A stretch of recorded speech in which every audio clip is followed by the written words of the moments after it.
নমস্কাৰ ও মোৰ চেনেহী দেশ তোমাৰ দুখীয়া প্ৰজা ৰসাতাত শান্তিৰ খৰগ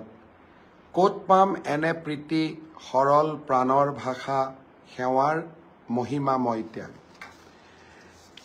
বিনন্দ চন্দ্ৰ বৰুৱাই কৈছিল অমৃত বৰষা মাত জননী মুখৰ সৰি পৰা শুনিলো ইয়াত তাৰেই মোহত পৰি পাহৰি সকলো ভুল গলো জননী কোলাত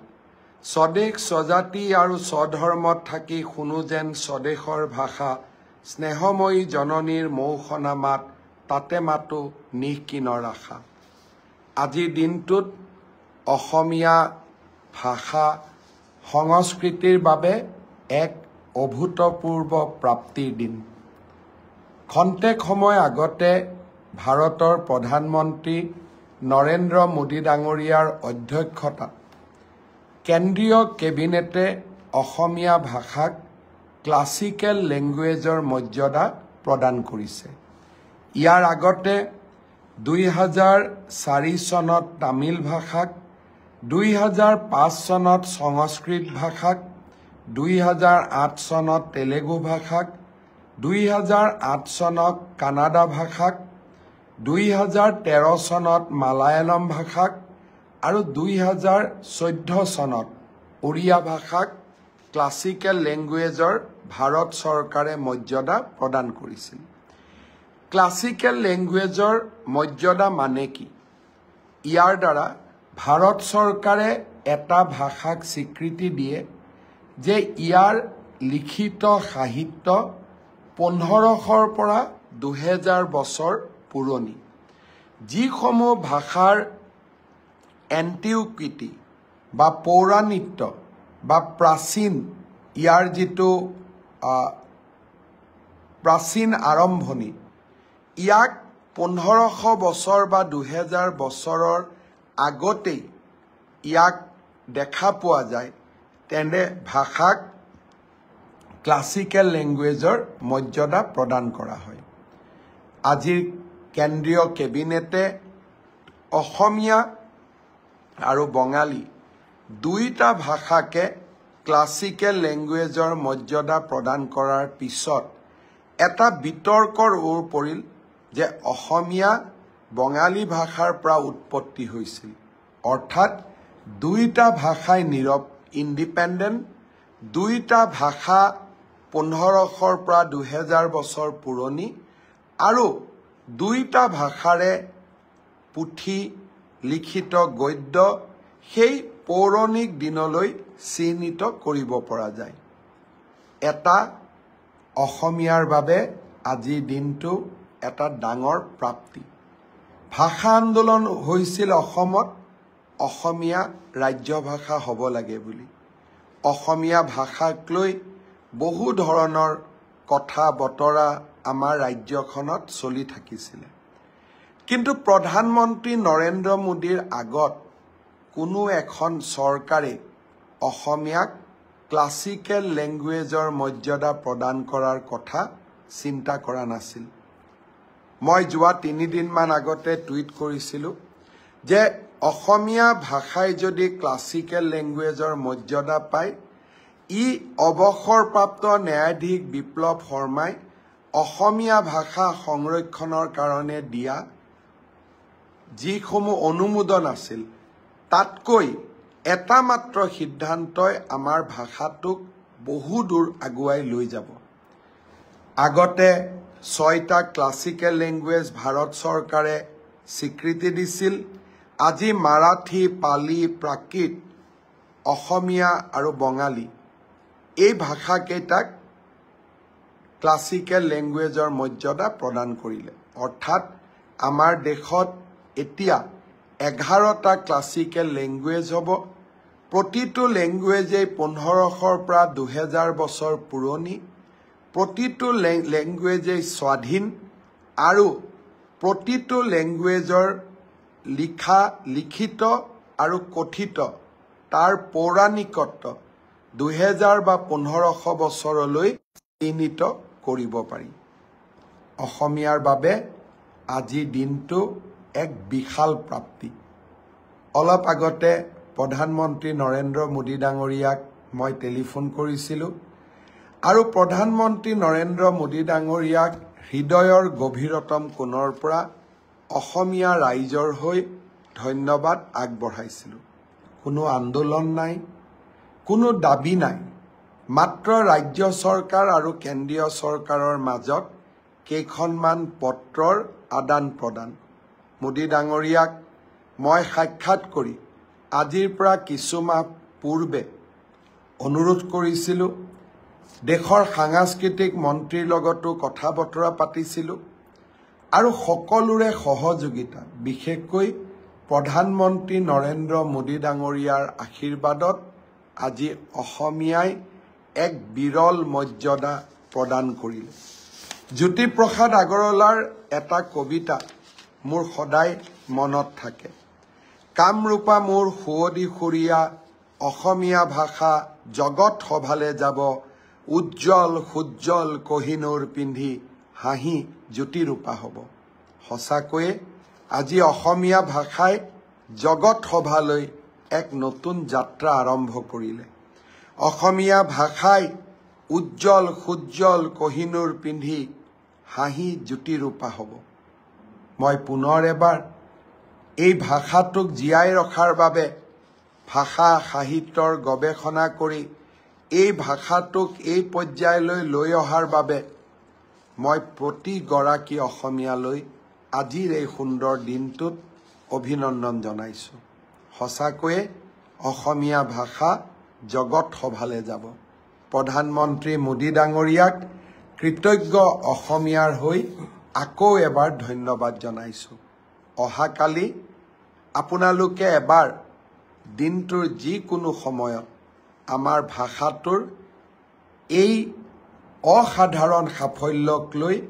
এটা যেন ফেচবুকত একলম লিখে, টুইটাৰত অকণমান সৰুকৈ হ'লেও এটা পোষ্ট কৰে, ইনষ্টাগ্ৰামত লিখে আৰু প্ৰধানমন্ত্ৰী মোদী ডাঙৰীয়াক যাতে ধন্যবাদ জনাবলৈ নাপাহৰে। কাৰণ আন্দোলন নোহোৱাকৈ অসমে একোৱেই নাপায় বুলি আমাৰ ৰাজ্যখনত এটা মতবাদ আছিল। আজি আমি তাক সলনি কৰিছোঁ আৰু প্ৰধানমন্ত্ৰী মোদী ডাঙৰীয়াৰ প্ৰচেষ্টাত আজি অসমীয়াই আন্দোলন নকৰাকৈ এটাৰ পিছত এটা সাফল্যৰ মুকুট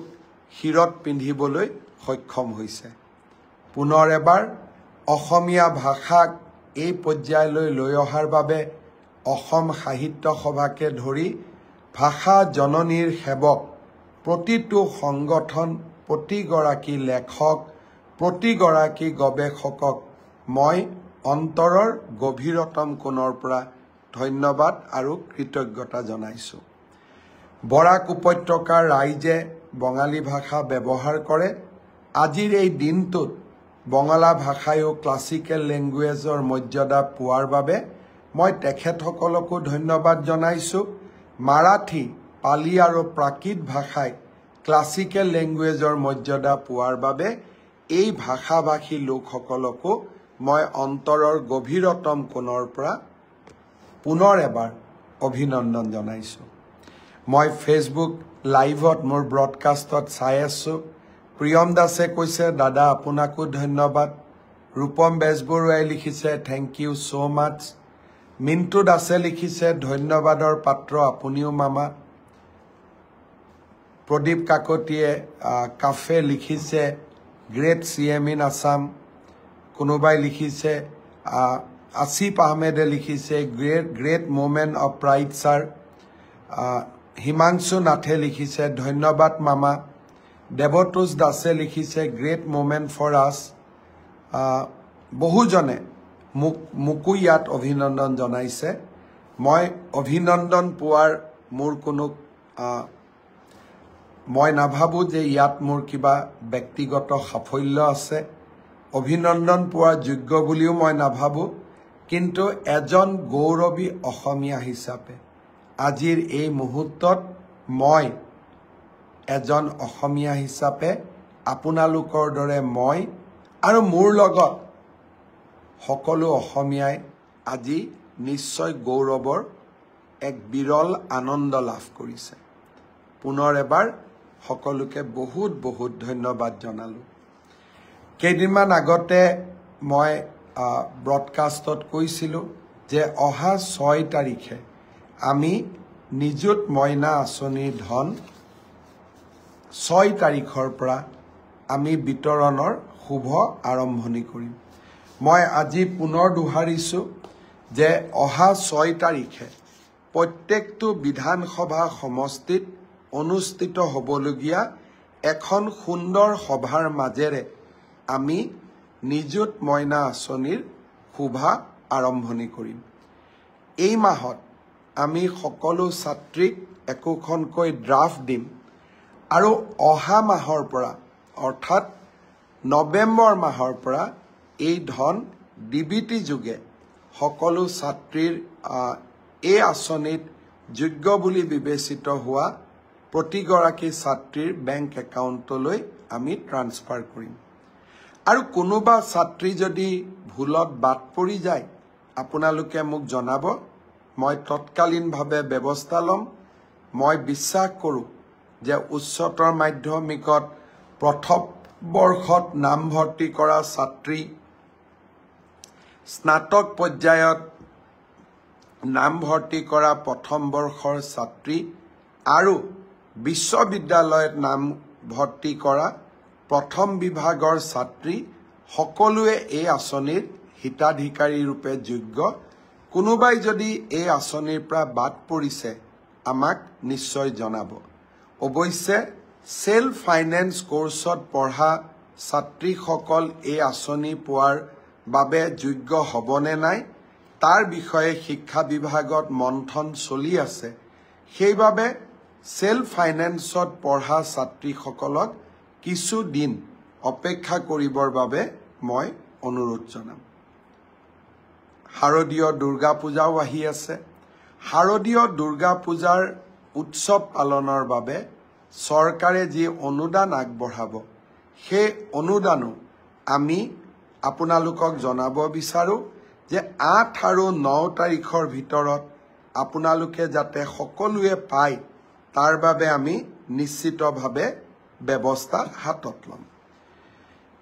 অহাকালি দিনটো অসমৰ কাৰণে আৰু এটা বিশেষভাৱে গুৰুত্বপূৰ্ণ। বহু দিনৰ পৰা আপোনালোকৰ মনত আছে অসমৰ বিভিন্ন জিলাত বা বিভিন্ন স্থানত মহকুমা দাবীত বিভিন্ন সময়ত বিভিন্ন আন্দোলন চলিছিল আৰু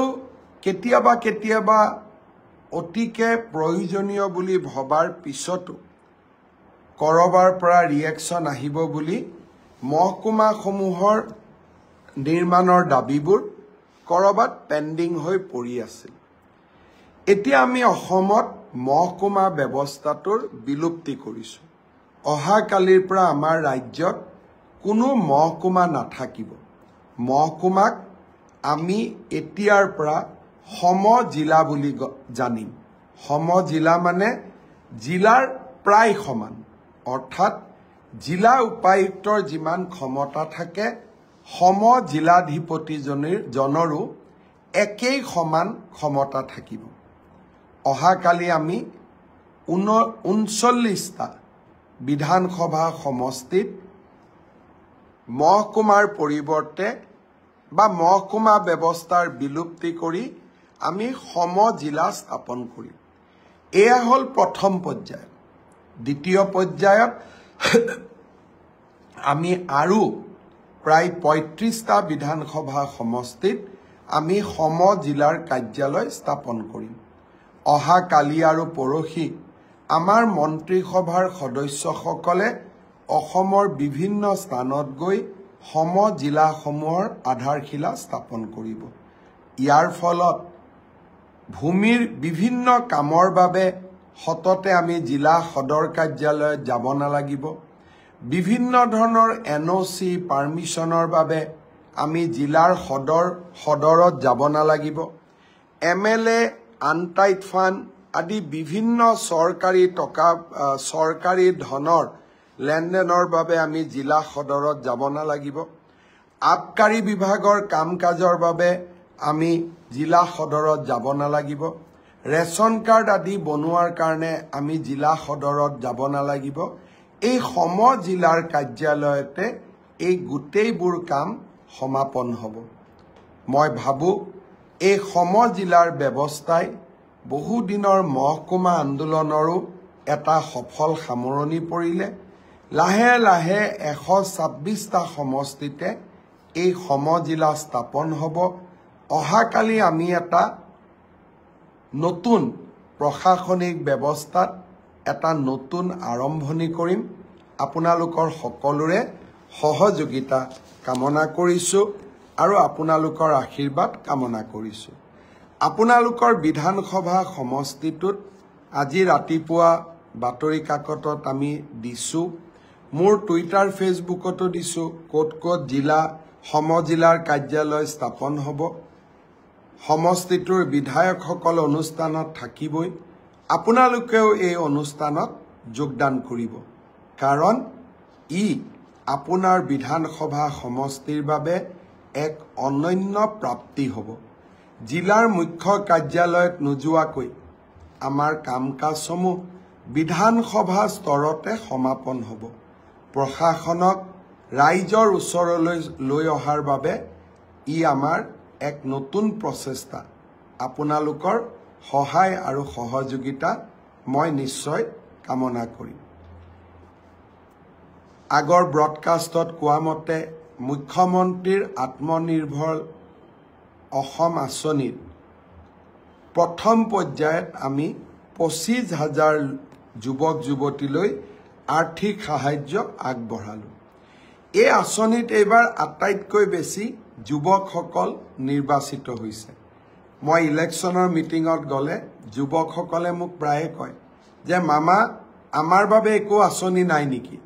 মুখ্যমন্ত্ৰীৰ আত্মনিৰ্ভৰ অসম আঁচনিত আটাইতকৈ মোৰ ল'ৰা ভাগিনসকলে বেছিকৈ সুবিধা পাইছে অহা 5 তাৰিখৰ পৰা আমি দ্বিতীয় পৰ্যায়ৰ আবেদন লোৱাৰ কামো আমি আৰম্ভ কৰিম যিসকলে সঁচাকৈয়ে ব্যৱসায় কৰিব খোজে উদ্যোগ স্থাপন কৰিব খোজে তেওঁলোকৰ বাবে 2 লাখ টকা সঁচাকৈ ই এটা ডাঙৰ প্ৰয়োজনীয়তা পূৰণ কৰে বহুতে মোক হোৱাটছআপত লিখিছে যে এই 2 লাখ টকাই আমাক বহুত সহায় কৰিব মই প্ৰথম আপোনালোকক 1 লাখ টকা দিম 1 লাখ টকাৰ সৎব্যৱহাৰ হলে আপোনালোকে 2 লাখ টকা পিছৰ ইনষ্টলমেন্ট 1 লাখ টকা আপোনালোকে পাব পাৰিব দ্বিতীয় পৰ্যায়ৰ হিতাধিকাৰীৰ চিনাক্তকৰণৰ হিতাধিকাৰী নিৰ্বাচনৰ কামো আমি সুন্দৰভাৱে আৰম্ভ কৰিম এডিআৰিৰ পৰীক্ষাও খুব সুন্দৰ কৰি পাৰ হৈ গ'ল তৃতীয় বৰ্গৰ চাকৰিৰ পৰীক্ষা সমাপন হ'ল আজিৰ পৰা পুলিচৰ ৰিক্ৰুটমেণ্টটো আৰম্ভ হ'ল মোক ৰাতিপুৱা ডিজিপি মহোদয়ে জনাইছে যে পুলিচৰ ৰিক্ৰুটমেণ্টৰো যি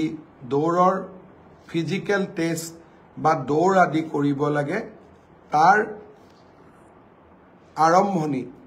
আজিৰ পৰা আৰম্ভণি হৈছে আৰু নিৰ্দিষ্ট সময়ৰ ভিতৰত তেওঁলোকে এই কাম সমাপন কৰিব আৰক্ষী তৃতীয় বৰ্গৰ পৰীক্ষা শেষ হ'ল অহা 29 অক্টোবৰত আমি চতুৰ্থ বৰ্গৰ পৰীক্ষাসমূহ আৰম্ভ কৰিম আৰু তাৰ পিছত লাহেকৈ শিক্ষক নিযুক্তিৰ প্ৰক্ৰিয়াও আৰম্ভ হ'ব মই এডিআৰিৰ তৃতীয় বৰ্গৰ পৰীক্ষা ইমান সুন্দৰকৈ সফল হ'ল তাৰ বাবে এডিআৰিৰ পৰীক্ষাৰ লগত জড়িত আটাইকে মই ধন্যবাদ আৰু কৃতজ্ঞতা জনাইছো প্ৰথমটো পৰীক্ষাৰ এনসাৰ কিউ আহিলে প্ৰায় 80,000 ল'ৰা ছোৱালীয়ে OMR সিটু সেৱাক আবেদন কৰি সংগ্ৰহ কৰিলে প্ৰথম পৰীক্ষাৰ OMR সিট যদি আপোনালোকে বিচাৰে সেৱাক আপোনালোকে আবেদন কৰিলে এদিনৰ ভিতৰতে এই OMR সমূহ আপোনালোকে পাব পাৰিব এতিয়া মোক বহুতে প্ৰশ্ন কৰিছে যে দ্বিতীয়টো পৰীক্ষাৰ এনসাৰ কি কেতিয়া আপলোড কৰা হ'ব মই সেৱাক ইতিমধ্যে কৈছো যে দুৰ্গা পূজাৰ আগতে শেহতীয়াকৈ হৈ যোৱা দুইটা পৰীক্ষাৰে যাতে এনসাৰ কি আমি আপলোড কৰি দিও আৰু লাহে কৰি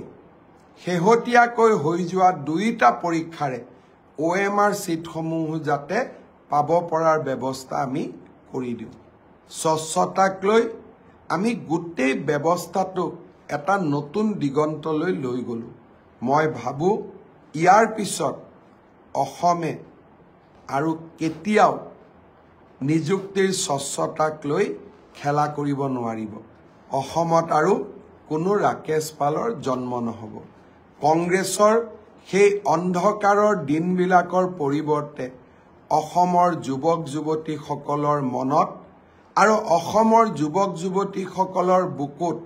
আমি যি আশাৰ বন্তি জ্বলাইছিলো হি যেন কোনো দিনে নুমাই নাযায় তাৰ বাবে নতুনকৈ স্বচ্ছতাৰ নতুন মাইলৰ খুঁটাবোৰ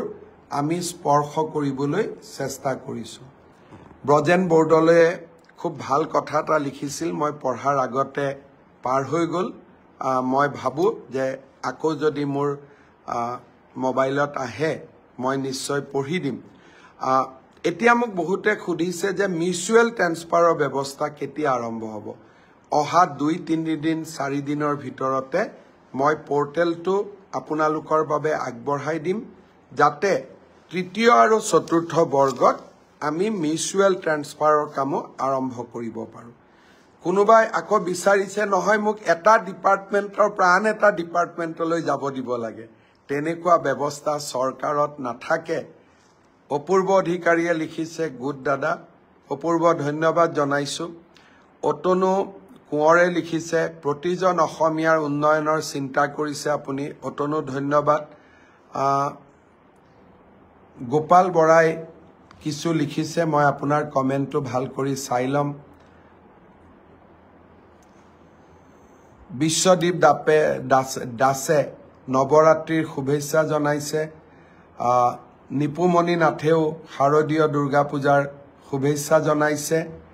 বহুতে ভাবে যে মই গোটেই কমেন্টবোৰ পঢ়ি দিব লাগে কিন্তু প্ৰায় 20,000 মান কমেন্ট আহে গোটেইবোৰ পঢ়ি দিয়া সম্ভৱ নহয় যিটো চকুত পৰে সেইটোকে মই পঢ়ি দিছো অভিজিত বৈশ্যই লিখিছে যে কংগ্ৰেছ আৰু কেতিয়াও আহিব নোৱাৰে খিলঞ্জিয়া লোকসকল আপোনাৰ লগত আছে মই এটাই কথা কম যে এনে কামবিলাক কংগ্ৰেছৰ সময়তো হ'ব পাৰিলেহেঁতেন স্বচ্ছ নিযুক্তি অসমীয়ালৈ ক্লাছিকেল লেংগুৱেজৰ মৰ্যাদা বহুবোৰ কাম যি আমি হাতত লৈছো সেই কামবোৰ কেতিয়াবাই কৰিব পৰা গ'লহেঁতেন কিন্তু অকল ৰাজনীতি কৰিলে নহব ৰাজনীতি সমাজৰ বাবে কৰিব লাগিব ৰাজনীতি মানুহৰ বাবে কৰিব লাগিব আৰু তেনেকুৱা চিন্তাধাৰা যেতিয়া ৰাজনীতি কৰা ব্যক্তিসকলৰ মাজত থাকে তেতিয়াই সমাজখন আগুৱাই যায় আৰু মই বহুত কথা আজিৰ ব্ৰডকাষ্টত ক'ব খোজা নাই শাৰদীয় দুৰ্গা পূজাৰ আগতীয়াকৈ শুভেচ্ছা জনাইছো দুৰ্গা পূজাৰ আগতে নিশ্চয় আপোনালোকৰ লগত আকৌ এবাৰ ফেচবুকত কথা পাতিম অসমীয়াৰ বাবে আজি বিৰল প্ৰাপ্তিৰ দিন কালি সকলোৱে যাতে নিজৰ ফেচবুক আৰু নিজৰ টুইটাৰত একলম লিখে আৰু প্ৰধানমন্ত্ৰী ডাঙৰীয়াক ধন্যবাদ জনাই তাৰ বাবে মই আপোনালোকক বিনম্ৰভাৱে অনুৰোধ জনাম প্ৰধানমন্ত্ৰী ডাঙৰীয়াই অনুভৱ কৰিব লাগে অসমীয়া এক কৃতজ্ঞ জাতি আৰু যেতিয়া সৰ্বোচ্চ দেশৰ আসনত বহি থকা ব্যক্তিগৰাকীয়ে বুজি পায় যে অসমীয়াই প্ৰতিটো ভাল কামত আপোনাৰ লগত আছে তেতিয়া মই ভাবো আৰু বহুত কাম আমাৰ জাতিটোৰ বাবে আমি কৰিব পাৰিম পুনৰবাৰ আপোনালোকক ধন্যবাদ জনাইছো নিযুত মইনাৰ হিতাধিকাৰীসকলক অভিনন্দন জনাইছো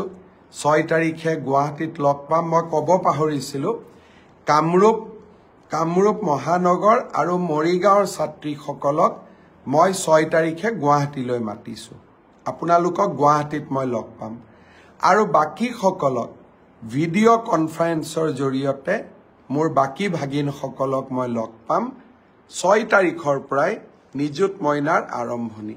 বহুতে কৈছিল এই আঁচনি কেতিয়াও চৰকাৰে কৰিব নোৱাৰে ইলেকশ্যনৰ সময়ত যেতিয়া মই এই আঁচনিৰ কথা কৈছিলো তেতিয়া কোৱা হৈছিল যে ইলেকশ্যনত ভোট লোৱাৰ বাবে মুখ্যমন্ত্ৰীয়ে ফাঁকি কথা কৈছে যিসকলে ভাবিছিল যে মই ফাঁকি কথা কৈছো তেওঁলোককো 6 তাৰিখৰ নিযুত মইনাৰ উদ্বোধনী অনুষ্ঠানলৈ হাদৰ নিমন্ত্ৰণ জনালো আপোনালোকক মই জনাই দিম কেতিয়া এনসাৰ কি আপলোড কৰিব শেহতীয়া এডিআৰই পৰীক্ষাৰ আৰু OMRCটো আপোনালোকে কেতিয়া ল'ব পাৰিব নিশ্চিতভাৱে পূজাৰ আগতেই আমি এই গোটেই কামবোৰ কৰিম পুনৰবাৰ আপোনালোকক ধন্যবাদ জনাইছো ব্ৰডকাষ্টত মোৰ সৈতে জড়িত হোৱাৰ বাবে আকৌ লগ পাম মাতটো অলপ ভাঙি আছে হাৰিয়ানা আৰু ঝাৰখণ্ডত বহু কেইখন ইলেকশ্যন মিটিং কৰিবলগীয়া হ'ল মই ভাবো যে লাহে লাহে মাতটো ঘূৰি আহিব আপোনালোকৰ লগত আৰু ভালকৈ কথা পাতিব পাৰিম বহুত বহুত ধন্যবাদ আকৌ এবাৰ সমস্বৰে আমি গৌৰৱেৰে কওঁ চিৰ চেনেহী মোৰ ভাষা জননী জয় আই অসম